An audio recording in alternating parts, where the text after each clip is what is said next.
Assalamualaikum teman-teman. Sekarang kita akan bahas tentang sisi gelap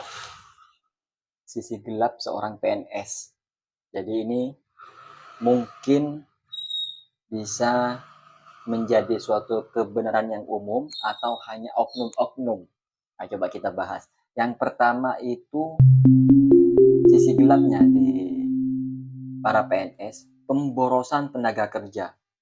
Harusnya bisa dikerjakan satu orang, dia merekrut banyak orang. Pekerjaan yang seharusnya bisa dikerjakan oleh 2 orang, malah ada 10-15 orang. Karena banyak titipan pejabat, ada orang dalam. Yang kedua, sangat mudah berhutang di bank. Jadi PNS itu dimudahkan untuk berhutang ke bank karena jaminannya cukup jelas, yaitu SK. Cuman minusnya adalah karena bank sudah sangat percaya, jadi gampang tinggal potong gaji.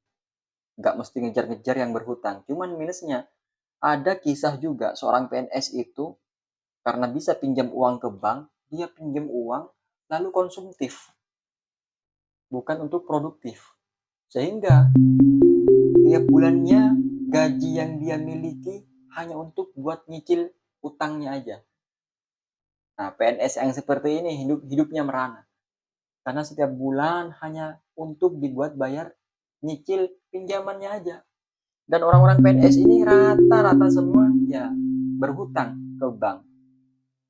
Yang pertama, karena marketingnya bank sangat gencar sekali promosinya. Yang kedua, gengsi. Temen yang lain semuanya kredit, dia nggak kredit. Gengsi, akhirnya nggak mau pun dia ngikutin pergaulan. Nah, ini PNS. Yang ketiga, korupsi dana. Jadi ini sangat banyak di segala lini ya. Namun di PNS, salah satu contoh ketika beli alat medis.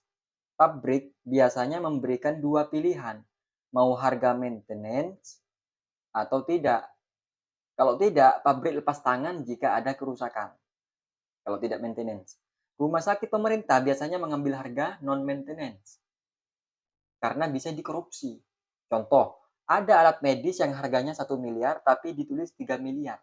Lalu nanti kalau alat itu rusak, mereka tinggal mengajukan dana ke pemerintah, dapat dana baru. Karena dia belinya bukan dana harga yang non maintenance. Ketika rusak, minta dana baru lagi. Ini kecurangan. Yang keempat, korupsi waktu. Ini ya di segala bidang ya, cuman ya di PNS juga menjadi suatu sisi gelap. Karena mungkin tidak dipotong gaji mungkin. Sehingga enak. Kalau di swasta-swasta kan korupsi waktu dipotong gaji. Nah, kalau di PNS kayaknya nggak ada ini. Yang nomor 5, gaji dan tunjangan telat. Nah, ini termasuk sisi gelap. Pemda guru itu sudah keluar, tapi biasanya dipakai untuk ngalangin obat BPJS. Jika tidak dibayar, pasien tidak mendapatkan obat dan akan melapor kemana-mana. Pasien butuh obat setiap hari. Tapi dana BPJS cair 3 bulan sekali. Jadi uang karyawan yang dikorbankan. Ini kayaknya PNS rumah sakit ini. Nah, jadi yang bicara ini pengalaman 20 tahun PNS di rumah sakit. Jadi seperti itu. Kita coba sisi gelap yang lain. Nah, ini cukup banyak ini. Berhutang di bank untuk memenuhi gaya hidup. Misal beli mobil, ya kan? Konsumtif, ini bahaya. Memotong uang-uang honor di kantor. Oh. Membuat SPPD palsu. Nah, ini. Membuat proyek di dalam kegiatan kantor. Oke. Kong kali kong dengan rekanan. Iya. Berhutang di banyak bank dan koperasi. Gaji tidak ada yang kembali. Habis untuk bayar hutang, ya kan? Banyak jam kosong di kantor sehingga banyak kesempatan untuk bolos.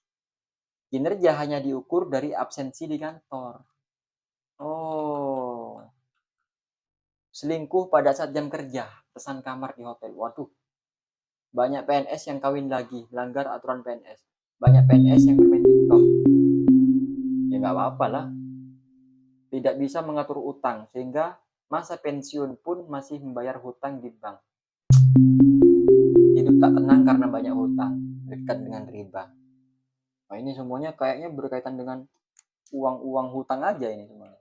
Jadi itulah segelumit sisi gelapnya seorang PNS. Mungkin teman-teman ada tambahan, coba kita sharing di komentar.